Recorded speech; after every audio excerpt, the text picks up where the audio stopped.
right. Well, joined by Egan Schellenberg. Egan, you've been kind of all over the place as of late, doing a lot of traveling.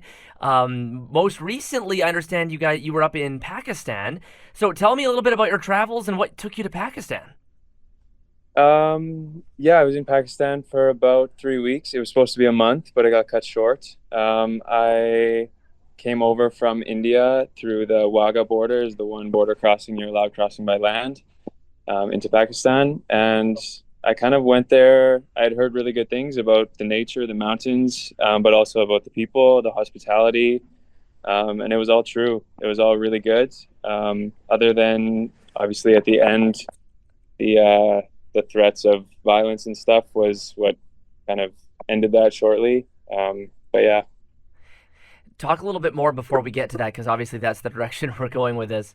Talk a little bit more about your experience there and just the fact that it lived up to expectations. What is that area like in general? Like, what are the things that make it special?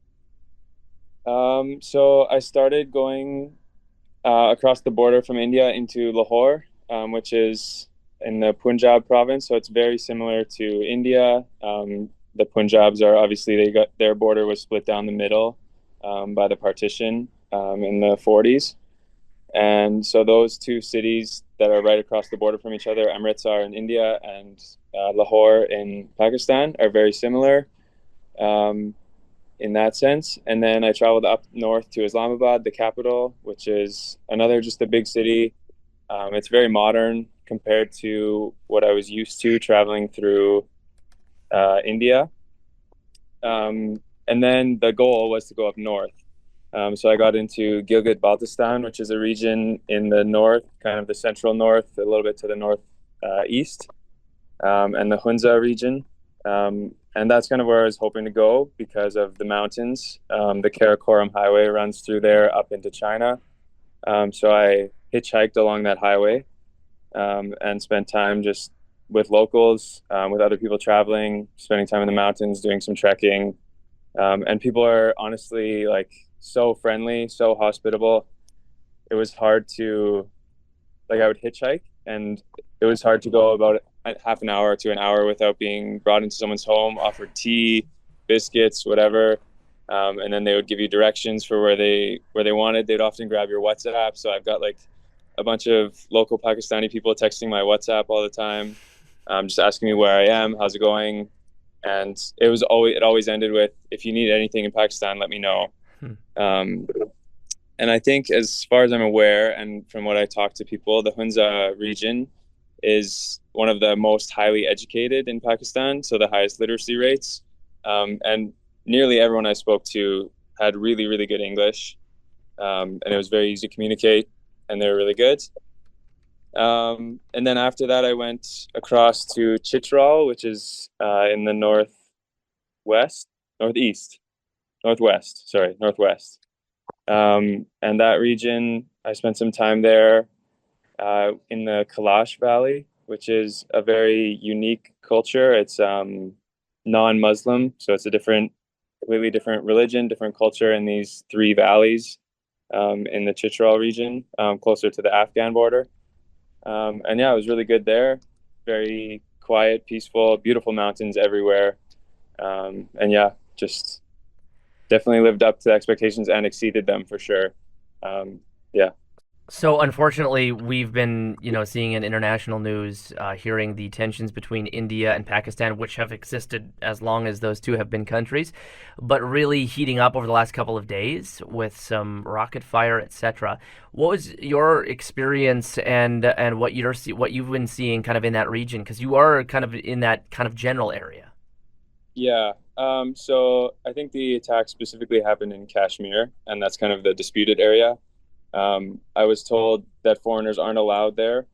I think there is a process you can like, it takes about a month to get a permit to get in there as a tourist, as a foreigner. Obviously now they wouldn't probably, but so I never went into that area specifically.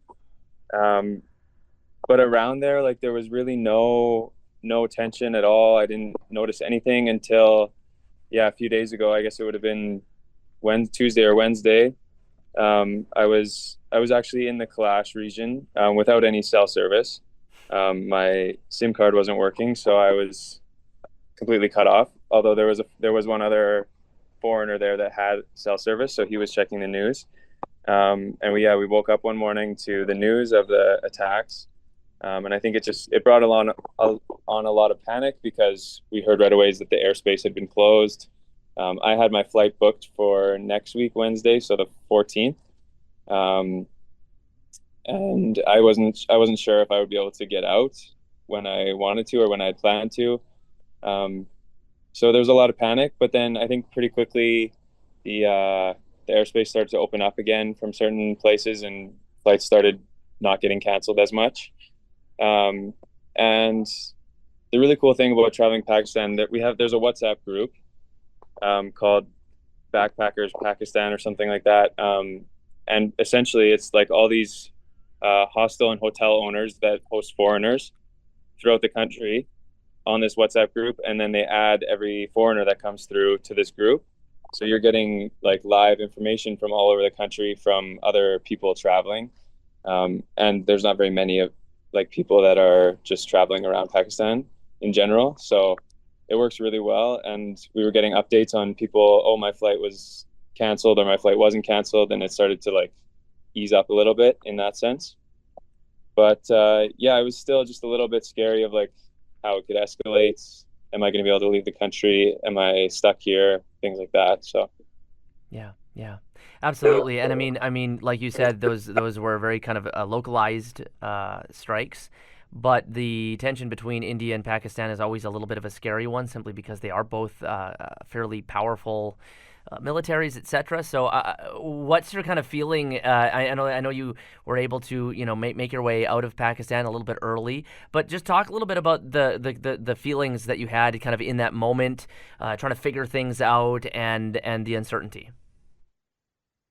yeah, I think for me specifically, because I was so at that point when the strikes actually happened, I was on the other side of the country. I was closer to the Afghanistan border, um, in the Chitral region, and so I didn't feel unsafe at all in the fact that like I might get hit by a strike. Like that was never a worry for me. Um, the valley that I was in is very peaceful and not a disputed region at all. So I wasn't worried about that. The only worry that I had felt was if the airspace is closed or if something escalates, now I'm stuck here and like not gonna get out. Um, but I do think one of the very interesting things about Pakistan and traveling in Pakistan is that they care so much about foreigners and they want to show the best of their country. And sometimes it's too much, in my opinion. So, like for example, traveling through certain regions, you will get a police escort just for your own safety. Like, and maybe like nothing is going to happen, nothing has ever happened, but like just for your safety, they'll have a police escort either following you in a car, or for one night I was in Mastuj, which is like a small town in Upper Chitral, and I got to my homestay. I was traveling with two other people from Switzerland. We had like come on a long jeep ride to this town, and the just like we got to our homestay, and a police officer just like walked in, and he introduced himself. He spoke pretty good English. He had his gun strapped over his chest, and he was like, "Yeah, I'm just here for the night to protect you in case anything happens." And he slept in the lobby of our homestay, and then in the morning he like helped us get to the bus station for our next journey, and then he was gone. So, but I've heard from other foreigners that sometimes you like it's all about your luck, right? Sometimes you have a police escort through these regions and sometimes not.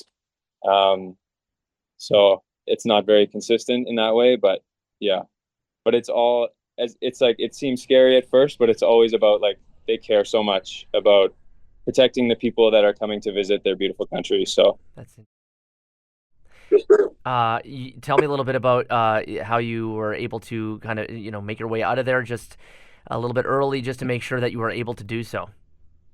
yeah, so my flight was booked for the 14th to Istanbul, but as soon as I heard the news, it was a little bit worrisome, obviously. So I got on a bus back to Islamabad, to the capital, and decided that it was just best to go to the airport and see if I could get, because all the flights were booked. All the ones that were not canceled yet were fully booked. So yeah, I just went to the airport, asked to get on a standby list, and ended up getting on the first flight out. So I'm in Dubai now. Yeah. It just took the first thing, Um, hey? yeah, I took the first flight out. So I'm hoping my flight that's in a few days gets canceled so I can get a refund. But if not, it's okay. It's just money, right? So Yeah. Yeah, absolutely. Yeah, especially when safety's a thing, and rather be in Dubai and spend a little bit than be stuck somewhere, especially for an extended period of time because you have no idea how long this is going to go. One final question I have for you, Egan, is simply because you were recently in Pakistan. It sounds like your experience there was great. The people were so lovely. It's got to be news like this has got to hit home a little bit more simply because you know the people there, and it seems like just walk me through your thoughts on that, having had those personal connections now, and to see violence and tension like this. yeah, I think obviously when you like been to a country, you met people from a country, and now have friends that live in that country, it's really hard to see them go through a hard time, obviously, or like a war, or even the beginnings of one, is very scary. Yeah. But I think the Pakistani people are strong, and they love their country, and I think whatever goes on between the governments of Pakistan and India, and I don't want to get political, but like the people themselves on both sides are lovely. And I traveled through India too for about a month beforehand, before getting into Pakistan. So like I have friends on both sides.